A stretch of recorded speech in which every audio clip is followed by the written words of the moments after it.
উম্মে সালামা রাদিয়াল্লাহু তাআলা আনহা, আমাদের আম্মা জান, বিষ্ণু ইসা ইসলামের প্রিয়তমা স্ত্রী, উনি একবার আল্লাহ রাসূল সাল্লাল্লাহু আলাইহি ওয়াসাল্লামকে বললেন, ইয়া নবী আল্লাহ, এমন কেন আমি কোরআনে দেখি যে প্রায় পুরুষদের কথা বলা হয় কিন্তু নারীদের নিয়ে কথা নাই, পুরুষবাচক শব্দ ব্যবহার করা হয়, নারীবাচক শব্দ ব্যবহার করা হয় না, এর কারণটা কি? এরপর আল্লাহ তাআলা উম্মে সালামা রাদিয়াল্লাহু তাআলা আনহার এই কথার প্রেক্ষিতে তার এই অ্যাপিল, তার এই আবেদন, তার এই আকাঙ্ক্ষা পূরণের জন্য এই আয়াতটি নাজিল করেন। চিল্লায় পড়েন সুবহানাল্লাহ। যে আয়াতে আল্লাহ তাআলা পুরুষবাচক শব্দের পাশাপাশি নারীবাচক শব্দও ব্যবহার করেছেন।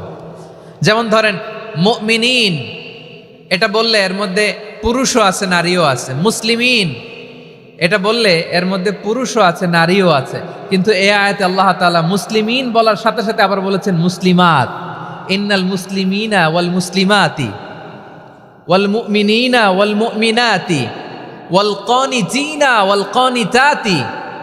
পুরুষবাচক শব্দের পাশাপাশি আবার এক্সট্রা নারীবাচক শব্দ ব্যবহার করেছেন। আলহামদুলিল্লাহ বলেন।